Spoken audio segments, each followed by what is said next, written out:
Dallas Cowboys. What's going on, everybody? How about them Cowboys? It's Big Game James, Law Nation, Producer G's on the ones and twos on the Cowboys Experience. You know how we do.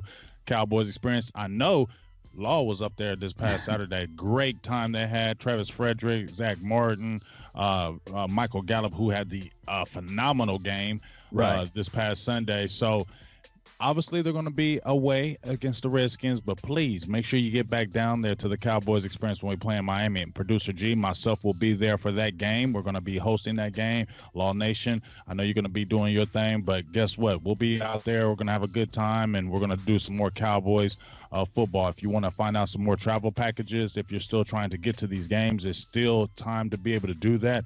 Please check out the Cowboys Experience, the travel packages you can get in our inbox, Silver Blue Nation, Big Game James. Holla at Law Nation.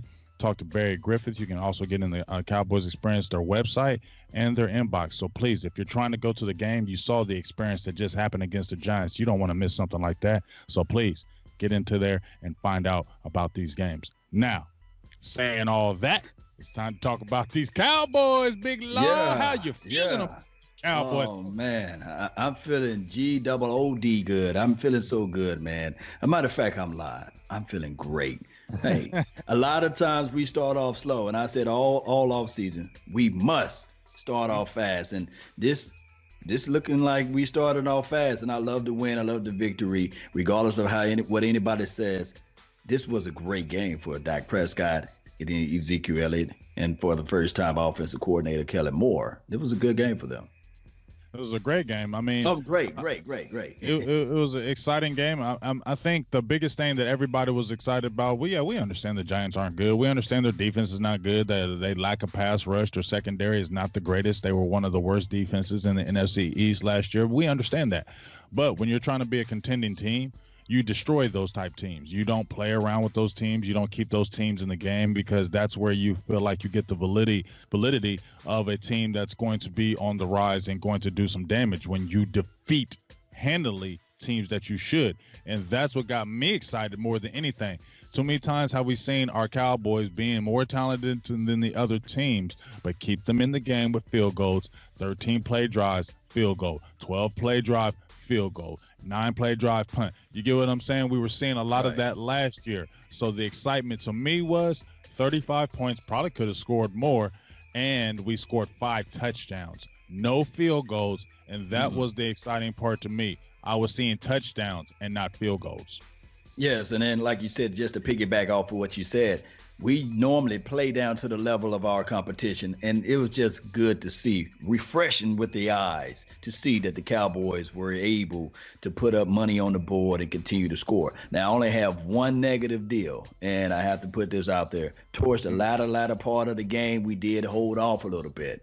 I like for us to continue to drive and continue to have that force. Now, I'm not trying to compare us to the Patriots, but I looked on TV the other day and I saw the Steelers versus the Patriots. They smelled blood and they was continuing to execute their plan. Now, what that does is, this is just me speaking, Cowboy Nation, it sets the tone, it sets the temperament, it sets the mindset. Remember back in 2007, there was this team, the New York Giants, the same team we just faced. They faced the New England Patriots at the last game. And what they did was, although they lost, they said we had hope. Bill Belichick let up a little bit. And they said they felt that they had hope, and it inspired them. It gave them inspiration. It motivated them. And when they made it to the playoff, they knocked us off. Remember that team? Yeah, I remember that team. That's the team that won everything. They knocked them undefeated boys out of there. You know what I'm saying? And just like you said, that last game of the year, the Patriots kind of let off a little bit, and the Giants were like, you know what? We can beat y'all. If we see y'all again, we're going to beat you. And that gave them that confidence. And I agree with you. I feel like even if you're up 35-10, if you're up 35-7, keep steamrolling these dudes. Don't make them feel any kind of nothing. And let all those other teams know that we mean business, and we play you, we're going to do you the same way. Yeah. It's a mentality and it's a mindset. And that's what you want to keep and you want to have, that we're going to lay it on you no matter what. I think that's the reason why we love Jimmy Johnson so much and teams hated him so much, because he was like, if you don't want me to score, then stop it. If you're not going to stop it, I'm going to score as many times as I can, and I don't care what you feel about it. Yes, indeed. And there was a documentary out there, That Contagious Attitude.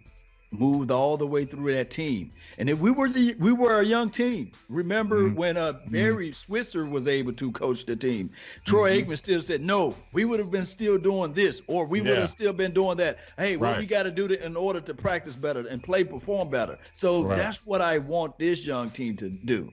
Continue to understand that, hey, everybody talk about the Dallas Cowboys. They laugh in our face. And every time, I'm going to get in front of the narrative too, Cowboy Nation.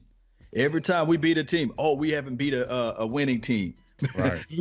Maybe because we beat them, you know what I mean? Right. So I can already hear the narrative, the Giants defense is horrible, or the Giants didn't have this, or they didn't have that. Ingram was not a slouch. And then on top of that, if you add into the mindset that Saquon Barkley is, as he showed and displayed out there, is one of the greatest running backs out there on the NFL team, out of the NFL. So we did what we needed to do, and we hold that W proudly. But I will say this, 2 to 3 weeks down the line, they would say, okay, that was a below 500 team, and we won because of that team was horrible. But it's a story of a different day. It was a divisional game. I like the fact that we won. Yeah, and we're going to continue to talk a little bit about that game, but I totally agree with you with that not only was so what, it was the Giants. The biggest key to me, and just like you were talking about, fast start. Our first 5 games, and I've been saying this and I've been preaching this for I don't know how long. Our first 5 games, 4 of them are NFC games, 2 of them are division games. You already started 1-0. It doesn't matter if that team is sorry. It doesn't matter. That's a division game. Your first job when you come out at the season is to win your division. Isn't that the first thing? Win your division. More than anything else, win that division. So whenever you win a division game early, especially, that's good going ahead. And obviously, we have the Redskins next. But you start out really in the positive in the first 5 games and you have a winning record, that only feels good going later in the season, because how many times have we seen our Cowboys struggle early and lose critical NFC games early, and then later on when playoff positioning comes, we see that team that we lost to early, and then they're in a better position because they beat us. And then it comes down to both teams could be a tiebreaker, but guess what? They beat us early in the season. So that's why these games are critical. So I don't care how sorry the Giants were. I don't care if they're a bad team. As you said before, Saquon Barkley is one of the best running backs in the league. He had over 100 yards. You've seen what he did. He's still, even after the 59-yard run, he still averaged 6 yards a carry. He's a beast. He's a problem. He's going to be a problem for everybody that he goes against. Ingram is the truth. When they drafted Ingram, he's a baller, and you've seen what he did. I mean, he was going to be a problem. Going down the line, Cowboys need to shut that down. But the fact that they only got 17 and it was garbage at the end, the fact that we came in there and put our foot on their neck, I do like that. I do love it. And then on top of that, if you add in the fact that we don't even have full Zeke. Remember, I was saying a couple of weeks ago that Ezekiel Elliott always start off slow. So he seems like he's right on to par. He's right on par, because in 2016, he had the same amount of yards. In 2017, his first game, he had the same amount of yards. 18, he had the same amount of yards. And now it's 2019, same amount of yards his first game. So I'm looking at Ezekiel Elliott right maybe around week 3. We'll see that big explosive game of 120, 130 yards. And keep this in mind, Cowboy Nation. Ezekiel Elliott's skill set and Saquon Barkley's skill set, they similar, but Ezekiel Elliott is a different type of animal. It definitely is a different type of animal. Let me give you a few shout-outs before we talk a little bit about the game. Shout-out to Mark Scott. How you doing? Gambino, how you doing? Yeah. I love you, Gambino. Kurt Taylor, how you doing? Wayne Jones, Michael Prophet, Jermel Anderson. Hopefully get to see you again up at the Lava Cantina. We appreciate you. Jay Outlaw Prez, how you doing? Antonio Lawrence, what's up, dog? Ill Will, Luke, the Skywalker Steel. We're going to be going on the 1s and 2s later on, so make sure you check out that tonight. But guess what? Let's talk about this game right quick. We've talked about some good things and some bad things. What were some of the things that you kind of take away from the game? Obviously, we know about Dak Prescott, and you can talk about that as well. But what were some of the major things that you really took away from this game when you saw the game from start to finish? What were some of the biggest things that stood out to you in this Cowboys game? The alarming thing was coaching. When you see the difference between Kellen Moore's system and Scott Linehan's system, it appears that they are similar, but what's different is the communication aspect of Dak Prescott communicating with Kellen Moore on the sideline. Remember, they try to put Scott Linehan in the booth. They try to bring him down. And then on top of that, when he was out there on the sidelines, nobody was really around him. And he seems like, to me, just to me, Cowboy Nation, one of the guys that knew everything. And he said, hey, it worked when we had Randy Moss. It worked when we had Megatron. It worked when I had a Dez Bryant. But I was telling everybody, like, hey, those are generational, once-in-generational guys, right? So you have to sometimes listen. And earlier this year, Ezekiel Elliott had an interview with Michael Irvin, and he said, what's the difference between Kellen Moore and Scott Linehan? And he said, Kellen, listen. And that's an unbelievable skill set. So that's what I was seeing. I was looking at the fact that Dak Prescott, even though that first series wasn't the greatest, right? But they went back and they made the adjustments, and I believe that they communicated with each other, and ultimately they listened. And so that's how they was able to move that ball down the field. Yeah, man, I ain't gonna lie. I was geeked up. I was excited because, you know, we were, everybody's had their eyes on Dak Prescott, how he was going to look, and the command of the offense that he had. This was really exhilarating to see, because we had all been talking about it in preseason. We all been talking about in camp how he had made the improvements, and you saw it. But not just that, I just feel like when you really look at the team in general, it feels like Dak has just really taken over. Like, this is his team now. You know what I mean? Like, it's been building. It's like we understand that everybody follows the quarterback, but you just seeing him, the command that he had in that offense was really exciting. And it made you like, wow, if this is game one, you can't wait to see him against the Redskins. You get what I'm saying? Like, and here's the thing. The Cowboys would have went out and only beat them by 3, and it was a 17-13 game, who would we been dogging? Dak. Yeah, see, same old Dak. He ain't improved. See, I told you. You don't be paying him that $30-something million. Don't be paying him that money. Everybody would have dogged him and would have said he ain't this and he ain't that if we wouldn't have had an impressive victory. When you have weak teams, you're supposed to do that. And when you have a quarterback who's wants to be the franchise and you're trying to put him in the franchise, he's supposed to do this to these teams, especially when you had your all-world running back that had been out of camp all preseason, all camp, comes in and he didn't have to shoulder the load. That's a beautiful thing. Let's not forget the last game Dak played against the Giants. Did Ezekiel Elliott play? Nah. He sure didn't. And what did Dak have? A career game. You get what I'm saying? Dak comes in and barely used Ezekiel Elliott. Dak has another career game. So that's, if you're a Cowboys fan, you get excited about that the Cowboys don't have to sit there and rely on Ezekiel Elliott all the time, because you're wanting your quarterback to take that next step and put the team on his back. You have a great luxury when you have an all-world back there, but it's that quarterback. And I've been saying it before. It's the quarterback. If the Ezekiel Elliott, as much as I love him, he can rush for 2,000 yards. And I said this before, Law. He can rush for 2,000 yards. But if Dak Prescott does not play good, Cowboys are not going anywhere. When you see Dak Prescott play like this, you're like, hey, can't nobody beat us. Yes, indeed. And then just to also piggyback off of what you just said, think about this, Cowboy Nation. When you start talking about a quarterback that everybody tries to put in 8 and 9 man and 7 man in the box, now I believe that Dak Prescott will embrace that, because you got to pick your poison. And if you want to play man-to-man on this defense, go ahead and go for it, shoot for it, because that's what they were trying to do with this cover 2 scheme with the Giants. And he showed everybody, when you play cover 2 and you're trying to stop the run and you're trying to put everybody in the box, where's the weakness? You can look it up, Cowboy Nation. And especially if you play Madden, I'll throw you a little trick right here. This is a tip for you. If you're playing cover 2 in Madden, the middle of the field is wide. Open all game. Oh, them seams is open all game.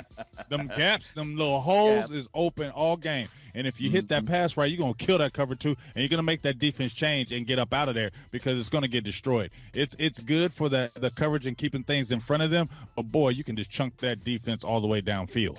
Right. And then on top of that, big game, James, you stay in that cover 2. Yeah, you can stop the run a little bit, but then as soon as you get out of there, you got a guy that wear 2 and a 1 on his back of his jersey. And he's going to be running like a man-child, especially if you drop into a zone, because you don't want to play that zone defense out of the run. You just don't.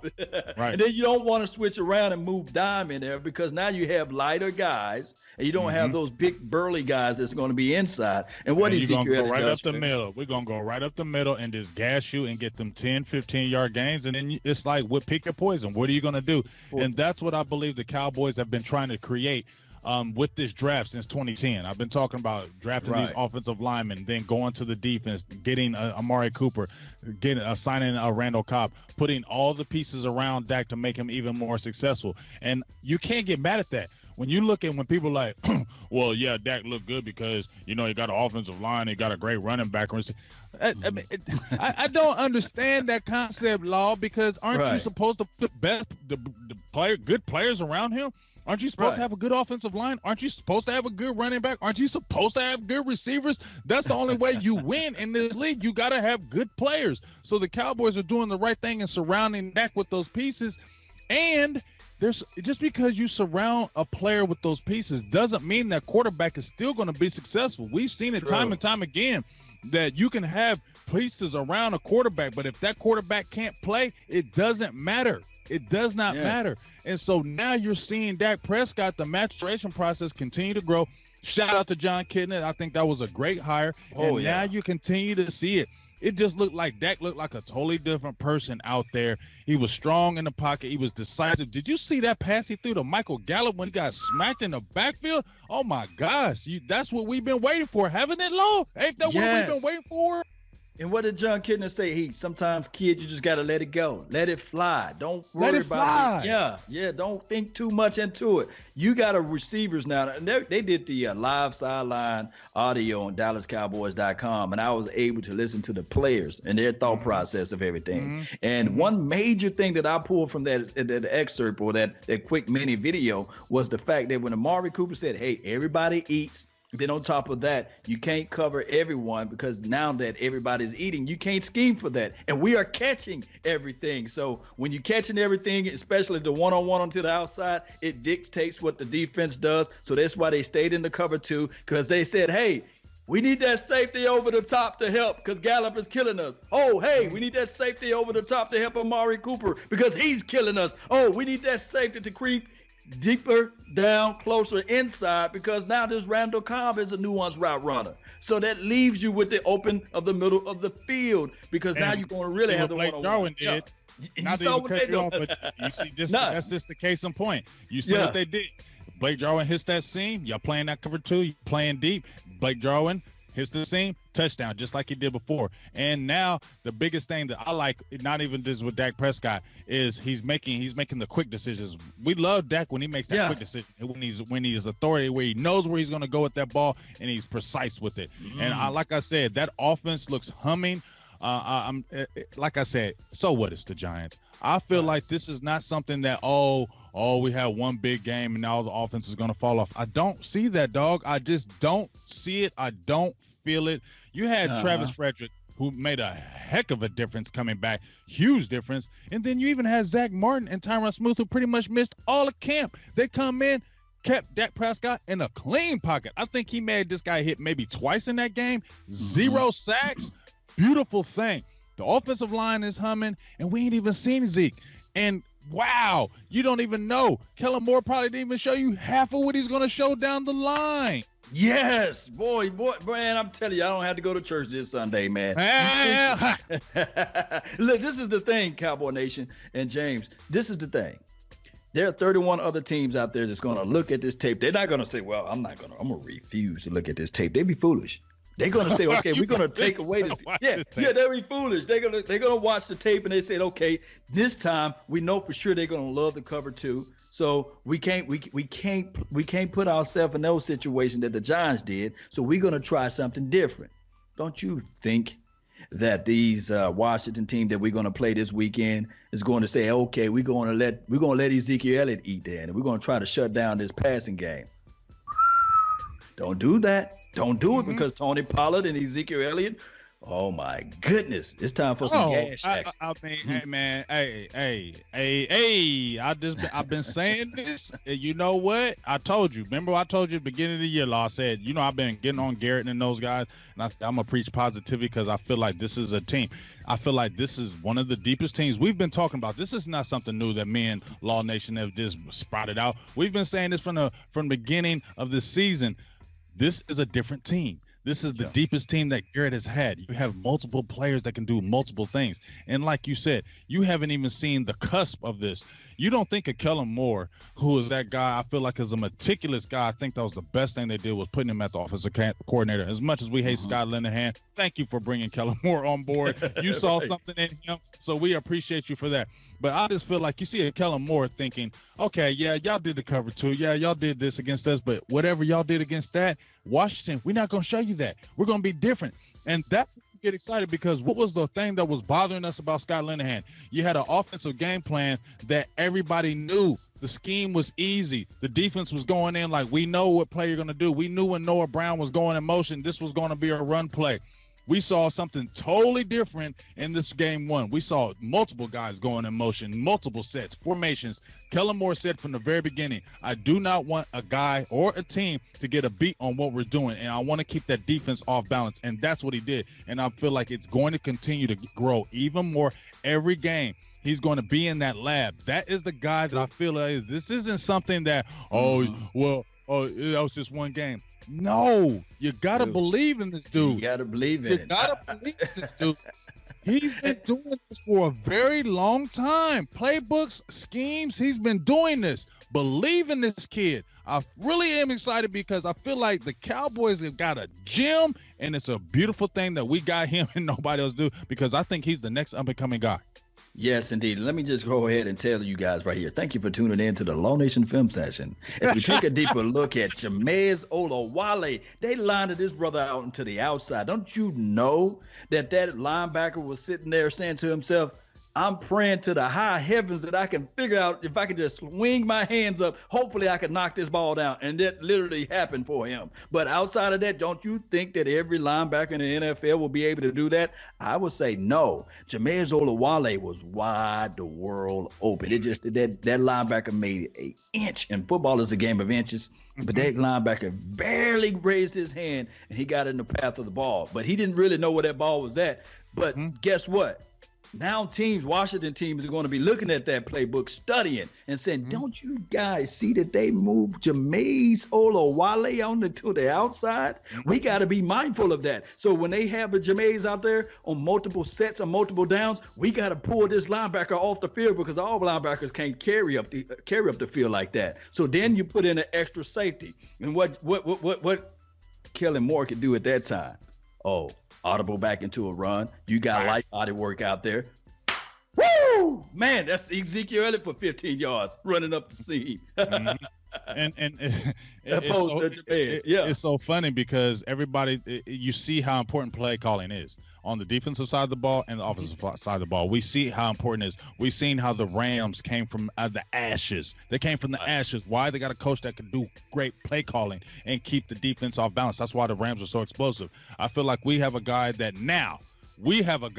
we have been waiting for, and I'm just not proclaiming him because after one game, I felt it before. I was backing him before. I didn't want him at quarterbacks coach. I felt he was a better offensive coordinator. And then, like I said, John Kitna was the best player, best coach that they put for Dak Prescott. But I feel like this is just not a one-game thing. And I feel like we can now match these teams that we have been sitting back. We've had the talent. But now we can match you coaching-wise. That has been the thing that has lacked with the Cowboys. Has it not, Law? The coaching. Yeah. It's let us down. It's let us down so many games. And when we look at our coaching staff right now, I feel a lot more secure. I like Kellen Moore, Gary Brown, Mark Colombo, Ben Bloom, Sanjay Lau, Chris Richard. You got a lot of good guys that were former players as well that's embedding a theory and a philosophy, and you see it running, and I feel like it's going to continue to grow and get even stronger. And you Redskins, you better beware. Better be worried. Great signs of good coaches and great coaches will be delegations for the nation. Look, if anybody taking management classes in your college levels, this word that you're going to always remember, management is getting work done through others. So Jason Garrett, right now, by him sitting back and standing back and allowing his peers or his contemporaries to work out this thing called coaching is phenomenal for me. And then on top of that, Jason Garrett, he's not like he's inexperienced, right? Can you agree with me? He's been around winning teams, winning philosophies. He's been around that. It's just the fact that we know that he's going to wear that same blue shirt every Sunday. And that's just who Jason Garrett is. How you doing, guys? That's who he is. That's his flavor. But now that he got some people that's in his wheelhouse, the Chris Richards of the world, like you said, and then on top of that, the young phenom, Kellen Moore, I think that now you can see Jason Garrett still flex his motivational power on the sidelines, and I love it.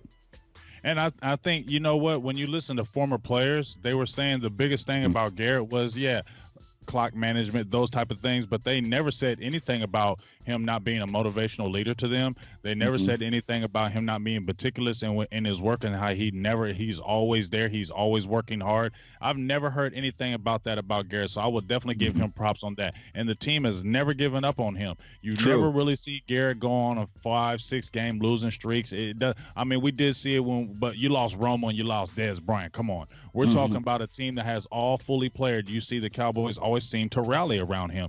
And then, like you said, when you get the coaches around you, when you get the right coaches around you, it makes you a better head coach. You can be a great head coach, but when you get those good assistants around you that make you better, this is what I feel like maybe it might be coming full circle, because now you finally have the staff around you to make you better. And maybe now we might see the best of Garrett because of the staff that he finally has under him.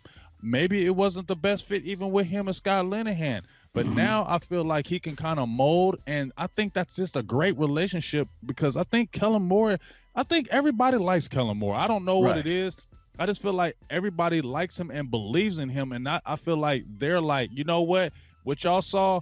Okay, we been believed in that, and I think that's going to be the key going forward to the rest of the games this year. I believe the team really, really believes in Kellen Moore's offensive philosophy.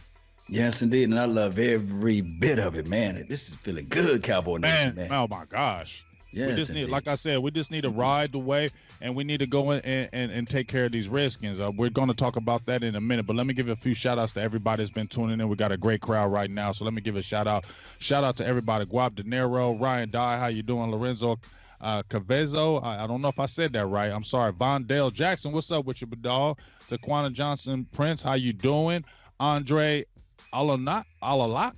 Some of these names, I apologize. Don't be mad at me. Mark Scott, Michael Davis, Mac Jones, how y'all doing? Wayne Jones, we appreciate the crowd. We love everybody here. We got a great crowd up in here, Law. So, and everybody's excited about the Cowboys right now. How can you not be? And it's not, like I said, it's not just because it's a one game. It's because you've been seeing the process. You've been seeing the process build to this. We as Cowboys fans and in the media have been waiting for this process to come full bloom. And I think this is the time. I've been saying from day one, no excuses this year. This is a no excuse year. There's no excuses for our Cowboys this year. Major injuries, that could only be maybe the thing. But there's no excuses because we have the talent to beat anybody. And from this game on, we need to continue to steamroll through the league. When we saw those 90s Cowboys, what did they do? When they played a sorry team, what did they do? They demolished them. They demolished them. They took their hearts. They took their souls. And they made them feel like, man, this Cowboys team is for real. Nobody's going to take you serious when you struggle against sorry teams. So when you dominate a team like this, you should feel good because this is what you're supposed to do when you're trying to be a team that's going to a Super Bowl or trying to have a Super Bowl run. Yes, indeed. And everybody that's in the chat box and the Facebook panel, please hit that share button. Share this thing throughout everyone and let them know that Silver and Blue Nation, Cowboy Nation, we bleed silver and blue, that we are here and we live like 95. And we're going to talk about this defense. I know a lot of people had their reservations on the defense. But I would say this, and this is not me throwing a, what you call that? Let me see, an excuse out there. What I'm saying is that you don't do a lot of hitting and tackling in training camp like you used to do in the past, right? And then on top of that, I believe that Tyron Crawford, he didn't play none preseason game. And I don't think that your boy, D-Law played any preseason game, and we saw that this defensive front four just wasn't getting the penetration like we accustomed to seeing. And then on top of that, you got to add in the fact that this was the first game. So I'm not giving excuses, but I'm just I'm not complaining. I'm just explaining basically that just give this team until about week 3 for this defense to really be lights out. But everything that was there, outside of that big 59-yard run. I like most of the things that I saw. I mean, we had 3 forced fumbles in that game. Woods had a forced fumble. We just didn't grab it. I mean, it was one of those freak plays where we just didn't grab on the ball that time. LVE and D-Law had the big sack fumble.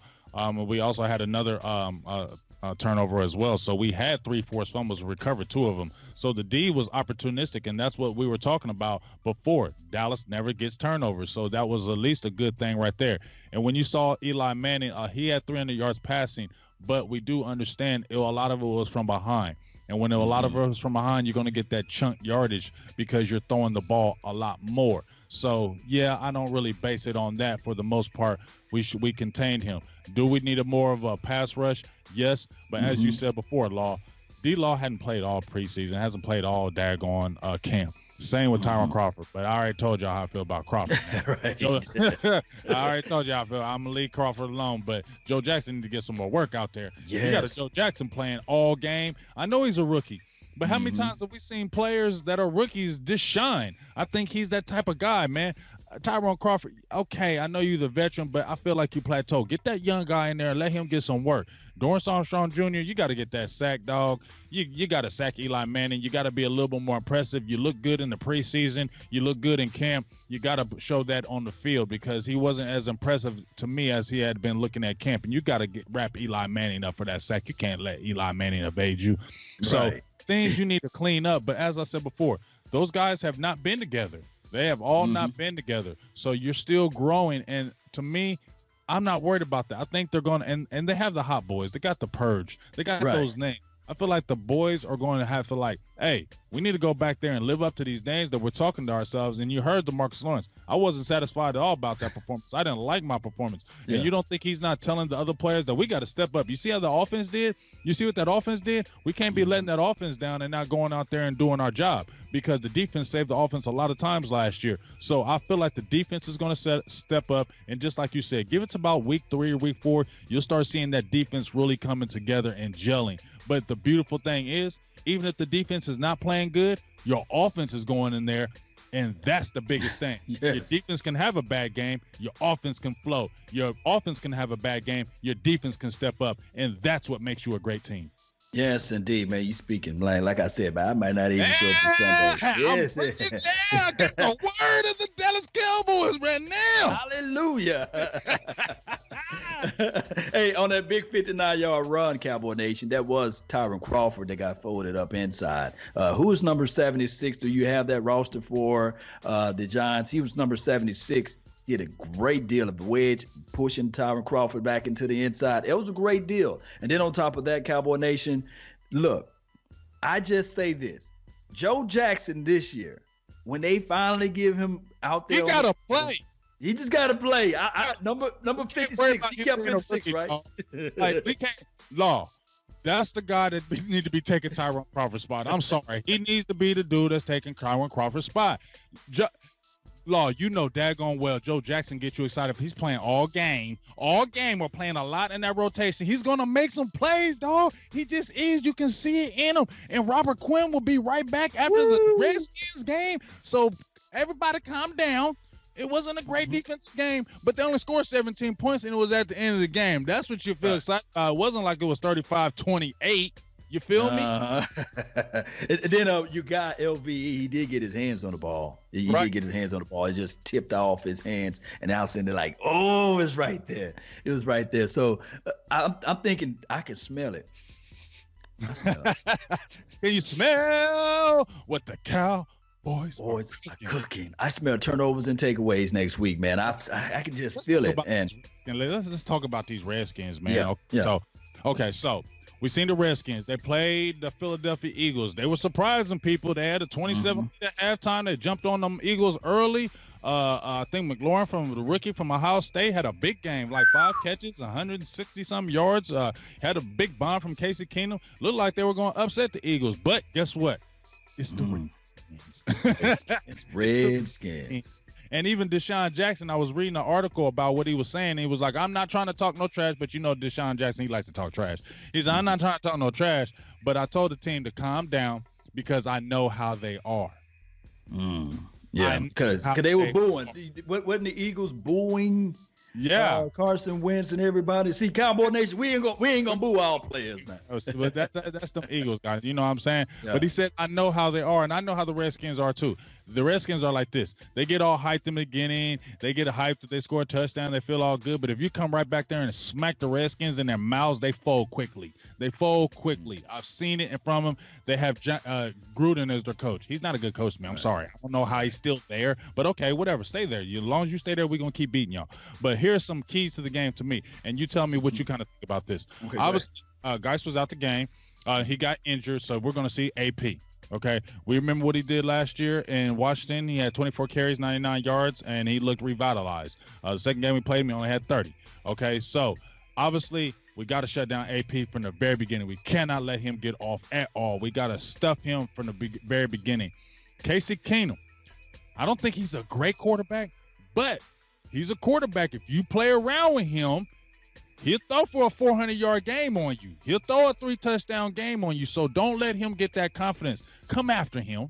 Him. Don't sit there and show him different looks. Come after him, though. I feel like the Cowboys, we need to have that aggressive tone, Law, from the very beginning on the defense and offense. We're going to be in Washington. Come after these dudes and shut that crowd up early. That's my kind of thoughts on that on our side of the ball as far as the defense. What do you kind of think about that, Law? Yeah, I'm thinking that you're right on the money. Case Keenum is Kirk Cousin, little cousin. I think that they are the same person. So yeah, they're the same people. Same people. You know, all the Redskins did was rearrange the furniture on the Titanic. If you guys can let that sink into your mental, that's all they did with Case Keenum and Kirk Cousin. That's all they did was rearrange the furniture. So I'm looking at this team. Yes, we got to start off early and often. We got to really stop AP. He is a dog now, and our biggest problem is running from the inside. If we can pretty much create pressure from the inside, if Malik Collins can get off, and then on top of that, I'm thinking that if Tyron Crawford, if they squeeze him back inside, of course, if he can get off and stop that run, then that will help us out tremendously. But what we got to do is hurry up and stop them. If we can get them out of and make them one-dimensional and score early and often, then they'll abandon the run, and then they'll force those guys to pass. Now, what's his name? Terry from Ohio? Yeah, McLaurin? McLaurin. Yeah, he could take the top off defense. Yeah, he could do all that. That's cool and all. But who else out there scares you on the wide receiver? I feel you. Now, Vontae Davis? He called him nice. Vernon Davis. I'm calling him. I guess his brother name. His brother name is Vontae. Vernon Davis. Yeah, Vernon Davis. Yeah, he caught. Remember the touchdown that he was able to get on the Eagles. The Eagles DBs to me. That was terrible. They still are trash. You know, they trashy. You know, they don't tackle well. And shout out to the Eagles, man, for not drafting anybody and not improving in that category. And I can't wait for us to play the Eagles. But neither here nor there. I'm going to say this right now. I don't see Davis catching the ball like that and going upfield on us. I just don't see it. And I think that Byron Jones, he's going to have more snaps to his practice during this week, and he will be ready for week 2. So you'll see a more heavy dose of Byron Jones, and that's going to make Casey, as you call him, Keenum, throw that ball weird and awkwardly, and that's where we get our multiple picks. You know what, Law? I think this is a game. I'm flowing right off you right now. I think this is the game we get multiple picks. I think this is the game where when in that third quarter, when we start putting that hammer on them and putting that foot on their neck, I think this is the time where you really see us get those tip picks. You know what I mean? Yeah. Tips off the hand. Xavier Woods with the interception. You know what I mean? I think this is one of those games where we can do that. Just as you said, I'm flowing. You were preaching too. You're preaching to the choir right to me too. Let me tell you, I was flowing off you, sitting down. We ain't scared of your receivers, and you getting Byron Jones getting more snaps and Jordan Lewis playing more. I feel good about our secondary. Cheeto is Cheeto. He plays that sticky coverage, and I just feel like you don't have nobody to scare us. Vernon Davis, come on, man. In your 20s, okay, not in your 30s. We're not worried about you. And guess what? They still don't have the greatest offensive line. Is Trent Williams playing? I don't think so. So I They still already got know. Flowers back there. The offensive line is not the greatest, even though they got Bill Callahan, who's one of the best offensive line coaches out there. I still think that offensive line is suspect. Crowd that line of scrimmage, make Casey Keenum beat you, okay? Because guess what? I don't care what he's did before. He's still Casey Keenum to me, and you're going to make Casey Keenum beat us. And my thing is attack him. And if we attack him, send some blitzes on him, I feel like we're going to get a lot of turnovers in this game. This could be the game where the defense rebounds. I feel like the offense will play good, but I think this will be a defensive rebound game for us. I think the defense is going to take this personal, and people are talking about, oh, y'all didn't look good. And I think they're going to really step up and go hard against these Redskins. And I can see another blowout happening against these guys because, as I said before, you get on the Redskins early or you get on top of them, they tend to fold after that, and then they start to making mistakes. Penalties start coming with them. Remember, when they played that Eagles game, if you've seen anything about that Eagles game, they beat themselves a lot with penalties. And Redskins tend to have a lot of penalties. When they start having things go wrong, they start having a lot of penalties in the game. So that's good for us. So I just think that if we get on them early, score on them early, get a 14-0 lead on them guys, it's going to be a good day. And that might be a day where you see a Tony Pollard. Ezekiel Elliott might good, but that might be a game where Tony Pollard might get one of them big 60-yard runs for a touchdown. I'm calling it. Tony Pollard, long run, touchdown. Yeah, because Tony had some good runs last game. It's just the flag warriors. We always fight against their flag whooping us, man. And that's what I always got to worry about when we go up there to FedEx Field. It's not the best field in the world, and I'm thinking that we are more of a turf type of team, not an outdoors team. That's just how I look at the Dallas Cowboys. So hopefully, when I get a chance to see Tony Pollard out there on that natural grass, maybe I can see him doing something, but I'm more so with you. I'm thinking that this defense will be the team that we're going to look at and say, man, the defense stepped it up this weekend. Yeah, I just have that feeling that the defense is going to be the key to this game and really going to set the tone. I think if they come out early and really get after Keenum and don't really respect him, you get what I'm saying? Like, not disrespect him as an NFL quarterback, but don't respect him. Come after him like, who are you? We don't care who you are, Casey Keenum. We're going to come at you. We're going to blitz you hard. We're going to blitz you heavy. You see who's really took over the coordinating job now is Chris Richard. He's pretty much calling the plays on the defense. So, Chris Richard, I know you like to attack these guys and keep on showing them different things. Don't stay in a certain type of defense. Show them multiple looks, just like you see our offense showing multiple looks. I think that's the biggest thing. Keeping the offense off balance, we're on defense, and keeping the defense off balance, we're on offense. As long as we continue to that game by game, teams it's gonna be hard to get a beat on us because you're gonna not know what we're gonna do in great angles. And you know what? I'm gonna say this about Liz Law. I'm sorry, Byron Jones. I'm sorry. I apologize. I said we ain't gonna fall off without Byron Jones, but you are missed. I will take that back. I am sorry. You are missed, and I can tell when you are in the game, you do make a difference, and I will go back and say that. So I apologize to the Senator, Byron Jones. It's something marvelous when you can see a cornerback shut down the side of the field. And then on top of that, when the receiver is trying to catch the ball, it's a contested catch. Excuse me. But the Antonio Brown, his problem was he left too much space. And a lot of times he's not the big physical guy that I thought he was. He's more of a smallish guy. And especially I think that the Washington team still got some tall vertical receivers. So it's going to be a handful for him. But I'm looking for my guy, Jordan Lewis, because when he stepped up, when you saw him out there, I'm like, why in the world you keep putting him on the bench? What is going on? What man? Can we figure this out, Law? Can we try to figure this out? You break down the videos like no other. You're great at what you do with that. Tell me, why is Jordan Lewis not playing over Anthony Brown? Like, what is this affinity for Anthony Brown? I said before, I think that Jordan Lewis is the best, one of the best cover corners that we have. And if you think about it, if you ever wearing jeans, the people that's in the chat box, you got little jeans on you. There's a pocket on the side of your jeans. Some people call it the pocket knife pocket, right? That's where Jordan Lewis will be at on you the entire game. He's Jordan Hip Pocket Lewis or Jordan Pocket Knife Lewis. The problem is that his tackling out in space is suspect in certain degrees. But I'm looking at the fall off between Anthony Brown and Jordan Lewis. I might as well have a guy that's going to cover better out in space, a guy that's going to be able to be on your pocket more. I just think that what's happening here is that Chris Richard looks at Jordan Lewis and he doesn't fit the mold because he's still smaller than Anthony Brown. Now, Anthony Brown is a 4-3 guy. So that probably won him some favors out there, too, to be out there on the field, especially as it relates to recovery speed and what the scheme allows this team to do. But I would say, if I'm a betting man, I would put in Jordan Lewis over Anthony Brown at that corner spot. But that's a story of a different day. All right, so we're about to get off here. We appreciate everybody. I want to do a few more things right quick. Let me give you – we talked about a lot of our defense against their offense. Give me some of your keys for our offense. How do we need to attack their defense? What do you see that the Cowboys really need to take advantage of with the Redskins?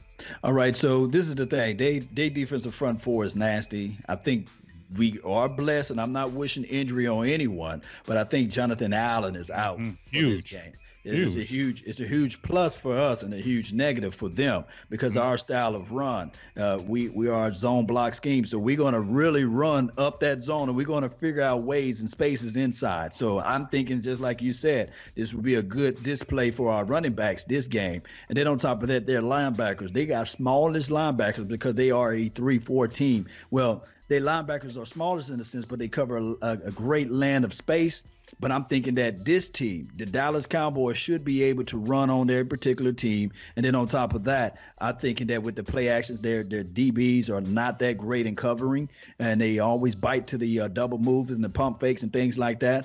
Look for Michael Gallup to have a big play up the seam as well. Look for Michael Gallup to score and eat some of that touchdown action. That's what I'm looking for. So that's be the play of the game. Start off early and often.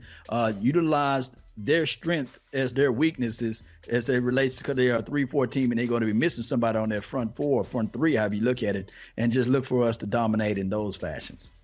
And you know what else, Law? People forget when we played them in Washington, no Amari Cooper, no Randall Cobb. Wow. We had Michael Gallup had a big touchdown that game, but our receiving core was not the greatest that game. Now we're coming in there totally different. They're seeing a totally different receiving core in this game. And we're coming on a healthy offensive line. And you have a Tony Pollard who's a threat. And we're not even talking about a Tavon Austin. He can do some things too. So I think, guess what? Redskins, I'm not trying to just jump out there and say we the greatest, but I feel like y'all in trouble, dog. You Redskins are in trouble. You're one of the teams that I dislike. You're one of my most disliked teams out of all the teams in the NFL. I do not like the Redskins. I can't stand the Redskins. I like nothing better to beat them. Are they like A, B because like are this A Eagles, B Skins, or they are A? They are A. Oh wow! Like I don't like the Eagles. They get on my nerves because they talk so much. But something about them Redskins, dog. Like, you know, I'm a little bit older. Super Bowl rings, yeah, right? I'm a little bit older, so you know, I remember watching them '80s games against the Redskins, and we hated them. Like that was personal battles. Like that was serious business. When we those were serious games because they always had talented teams. You know what I'm saying? So those were always battles and bangers. And I feel like the Redskins will always give us their best because they can't stand us either. So. I'm just really ready to stomp them. I'm ready to put a 30 burger on these guys as well. Wow. I don't want to have a 17-10 game. This needs to be another 30 burger on them, a 31-10, 31-13. Them getting like we get 4 sacks, 2 turnovers, interceptions, that type of game it needs to be. And I really like to see our running game. I think our offense, our receiving, it's just exciting, dog. Law. Yes, I'm feeling good. We got Cooper, we got Gallup. You still can throw to Witten. You got Blake Jarwin. And if you start catching on them receivers when we start chunking you up with them passes, we got Ezekiel Elliott. Woo! But let me just do this one thing right quick before we roll on out of here and before you do the closing statement. Here's one thing that I really want everybody to lean close on, and just know this right now. Although it's the second game of the season, Big Game James, although it's the second game of the season, we got to understand this. the Redskins going to have their back against the wall because nobody want to start off 0-2. And on top of that, they will speak volumes of us to go down there and cut the life out of those Redskins and let them know that we are silver and blue and that we don't fold up like lawn chairs or cheap tents. So we got to get out there and intensify this thing and make sure and let everybody know that last week was not just by mistake, that we own the NFC East and we are all some beasts, and everybody is looking up to the greatness of the Dallas Cowboys. So we have to get out there and set the tone week 2 and let everybody know that we are coming through here ripping apart everything. That's what I want to say right now. Yeah! In my Michael Irvin tone, boy. Yes. Oh, dog. I'm sorry, man. It's this excitement in the air. It's a different team, yo. Law, it's just a different team. I just feel like, I'm not saying it's the team of destiny, but man, it might be, because it just feels different. And I think the maturation of Dak Prescott has made me feel different. I feel like he is maturing and he is fully embracing and taking over that role as this being his team. I know we got Ezekiel. Please don't think, oh, you're talking about. I'm not saying that, but I'm telling you, when Dak Prescott is on his game, we are unstoppable. Period. There ain't no ifs, ands, or buts. When Dak Prescott is throwing that ball like that, how can you beat us? Let's really think about that. How can you beat the Dallas Cowboys when Dak Prescott is playing like he played against them Giants? There's no way, because he's going to throw the ball on you. He can complete the passes. And then when you say, oh, well, he's killing us in his passing game, we just going to run it down your throat. And we ain't this guy Zeke. We got another running back that can kill you and just take it to the house at any given time. And that's what's exciting, because we hadn't had that element when we had Rod Smith. I loved Rod Smith. He was great for the team. We needed explosiveness. We needed explosiveness in that backfield. I was saying it before the draft that we needed explosive running back. They got somebody back there. We got the explosion. So now it's time to take what's rightfully ours. And what's rightfully ours is another NFC East championship. And what's rightfully ours is another Super Bowl, because we are the top teams out there. When you mention great teams, it's the Cowboys. And we need to get back to where we were before, dominating and destroying teams. And it starts now. It started Sunday, and it starts again this Sunday, going into Washington, cutting off their head, destroying them, stepping on their necks, and blowing them out the water, and letting everybody know we are the Cowboys and we're a force to be reckoned with. And if you play us, you're in trouble. Yes, indeed. Yes. Oh, wow. All right. So guess what?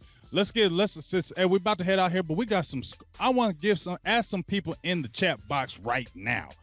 Give me some bold predictions of this game. Give me your bold prediction of this game. We'll go with the score after this, but give me a bold prediction in this game from you, Law. Oh, man, my bold prediction will be that Dak Prescott will follow up what he did last week. And then on top of that, this will be a 110 rushing yard game from my guy, Ezekiel Elliott, because normally he starts off slow for the first 2 weeks. But this week, he's going to figure out ways to get 110, and then he may get 60 reception yards. So that's what I'm thinking about. My bold prediction.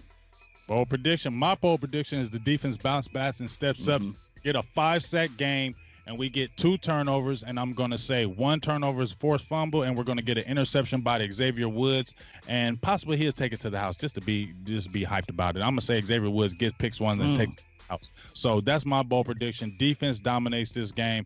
I think the offense is going to play well, but I think the defense is going to take it personal about what people were saying about them. I think they're going to step up against these Redskins, have a big game as far as on the sack total, shut Adrian Peterson down, and get turnovers this game. 2 turnovers, 5 sacks. Adrian Peterson doesn't get 100 yards. Cowboys dominate this game.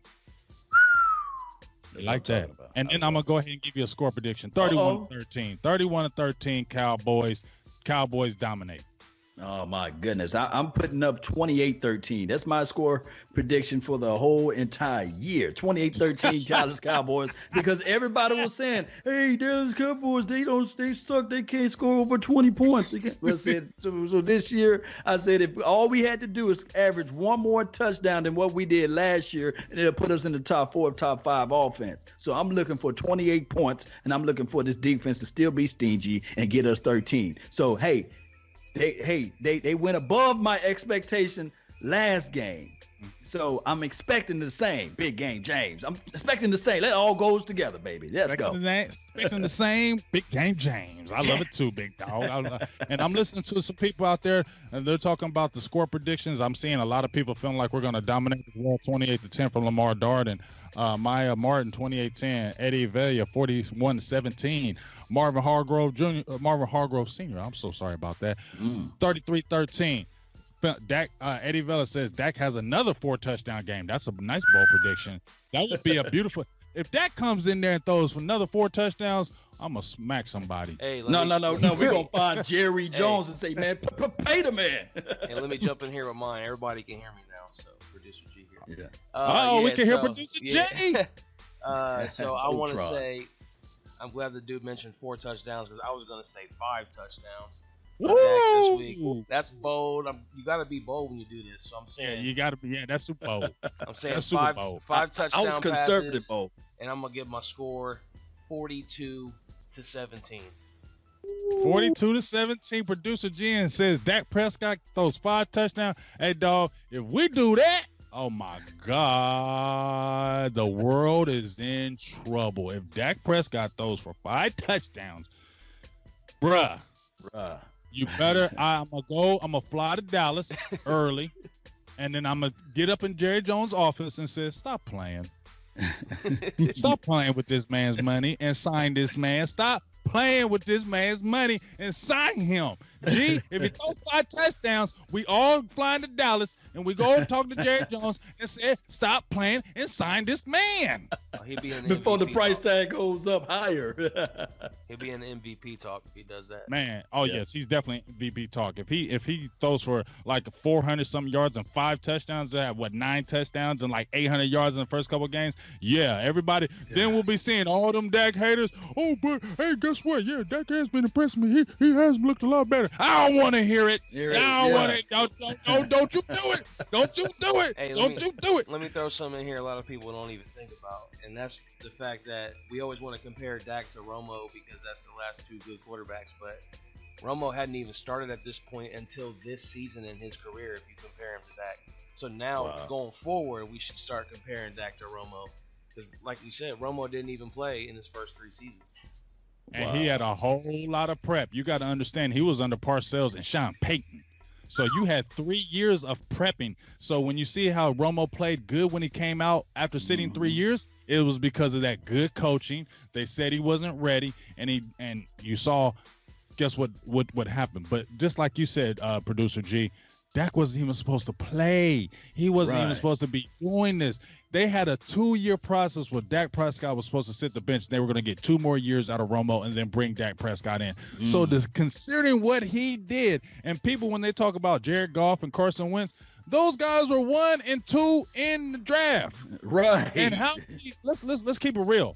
How many organizations, let's be honest, do jump out there to sign a quarterback that was drafted in the 4th round as their franchise guy? How many organizations jump out there to do it? They feel more comfortable paying a guy that was a number 1 pick or a number 2 pick or a 1st rounder or a high 2nd rounder. They feel more comfortable doing that because they're the investment. When you're a 4th rounder, teams are still leery because they're thinking you went in the 4th round for a reason. So understand, that's why they probably sit there and wait, because you was in the 4th round. You weren't a 1st round pick. You weren't a number 1 pick. So that's why teams are leery. So that's why they said, we want you to prove a little more. So now you see Dak is like, hey, guess what, y'all? My numbers are speaking for themselves. I come out there this week. Come on, y'all. Y'all got to start paying me now. Yes, indeed, boy. This is scary good. A scary good. But, hey, we're not going to keep y'all. It was a great fire show today. Man, I appreciate you, Law. You always just bring the best out of me. Can we read a few more of these bold predictions and scores that people put in here? Because they've been putting them in since we started talking. Go ahead. All right, so let me get a few out here. I got Kevin Spencer. He says 38-3. Dallas scores 3 touchdowns and 143 yards. I don't know if that's rushing. Joe Tranchino says 4 touchdowns. Jerry better get out that checkbook. Let's see. Marvin Hargrove Sr. says he's going to see a score via kickoff, punt, and interception. Nice. I like that. That's a good one. James Sanderson is flowing off of you, G. Dak throws 5 touchdowns. So I think a lot of people are going with the bold prediction of Dak. So a lot of people are drinking the Dak Kool-Aid now. Tastes good. That Dak Kool-Aid tastes good. You need to make some good Kool-Aid, Dak, because we're going to put your name. But a lot of people are saying 5 touchdowns, G. A lot of people are jumping out there that he can throw another big multiple touchdown game. You seen what Carson Wentz did? They went deep on him. Yeah. And, hey, let me tell you something. Get into our page. Did you hear what Carson Palmer said about Dak Prescott? What did he say? He said Dak Prescott should take 10 to 15 million. This is the dude that quit his team in the Cincinnati Bengals and still wanting his money. Don't Josh McCown make $15 million? Oh, my gosh. Come on, Carson. We on Cowboys Experience, so I can't say nothing. Yeah, we're gonna keep it PG. But I'm gonna say this right quick. They only had one guy that could take the top off the defense. Oh, Big Game James. Can you remind the nation and everybody that's on Cowboys Experience how many people we got to take the top off the defense? We got 3 of them guys that's gonna be coming for your neck. And bro, and what's so great about it is Michael Gallup is not like a fast guy, but he still gets deep on you. That's what gets me geek. And over the middle, please Randall Cobb, let your ribs be good, because I heard you had a little bit of rib injury. But I'm telling you, Randall Cobb is going to be kind of big in that game. I think Cooper's going to abuse you, Josh Norman. But man, Cobb underneath, who y'all got to guard him? Y'all in trouble. Double take those ankles. Too. What's that? I said Pollard could play receiver too. That's what I'm saying. That's what I said. Oh, and there's a bold prediction. I said, I don't know if this is bold, but Pollard, he's going to get a long run for a touchdown. Out of the 31 points that we score, Pollard is taking one to the house long. He's going to get over a 60-yard run for the touchdown. Tony Pollard, the rookie, is scoring on a big run. And it's right after we've been took the throats, after we've been mashed them and they start giving up. Pollard's going to come in the game and boom. Yes, indeed. All right, so, hey, we appreciate everybody. Shout out to everybody that was in the chat box today. We had a great crowd. Oh, my God, it was a great day today. Everybody's excited about Cowboy Land. Once again, before we get out of here, if you're still trying to go to a Cowboys game, please check out the Cowboys Experience. The last week was awesome. Law, you was out there. Travis Frederick, Zach Martin. You had Michael Gallup, who had the awesome game. Check out those travel packages, as you can see right here. Great affordable prices, some of the best prices across the board, and Barry Griffith and the Cowboys Experience are second to none. I will be out there. Producer G will be out there. Not this week because obviously we're at Washington, but we will be out there for the Miami game. So please come out to the Lava Cantina. Check us out. Let's have some fun, have some drinks, do all that good things, and let's get some more W's. But please, if you're trying to get to a Cowboys game, check out the Cowboys Experience. And my guy, Law Nation, if you don't know about this man, you should, because he's the man of the hour. But please, Law Nation, let everybody know where they can find you and check out and see what you got going on in your illustrious, brilliant career you got. Oh, man, I really appreciate everything, Big Game James. It's a wonderful deal to be on this platform to speak about Cowboys, the team that we don't like, the team that we love, you see. So you guys can find me at LAW Nation on YouTube, Facebook, and also Instagram. And just type that in. You'll see either my face or a logo. And also on Twitter, LAW Nation. Just hit me up, and I'll be sure to get back with you all. That's been my time. I really thank you all for yours. And remember, you're listening to nothing but the best. Man, gosh, you just can't beat that. Hey, and if you want to check us out, hey, Big Game James, we're out here on Facebook, YouTube, Instagram, Twitter, Silver and Blue Nation. Producer G Voltron, that you see, he has these great graphics. He puts it down like no other. Shout out to the best producer in the world. I love you for life, and he keeps on rocking it. So make sure you check us out. We're going to be doing this every Tuesday after every victory. We're going to be smacking these fools this year, and we're just going to have a great time. So please continue to check out the Cowboys Experience every Tuesday at 1 p.m. It'll be Law Nation, Big Game James, producer G Voltron, and we'll just be talking Cowboys football. So with that being said, we love y'all. We appreciate all the support, and we'll be talking to you soon. We out. Salute. Wide receiver, welcome to the Cowboys Experience. This is Zach Martin. Welcome to the Cowboys Experience. Hi, I'm Jalen Smith, linebacker for the Dallas Cowboys. Welcome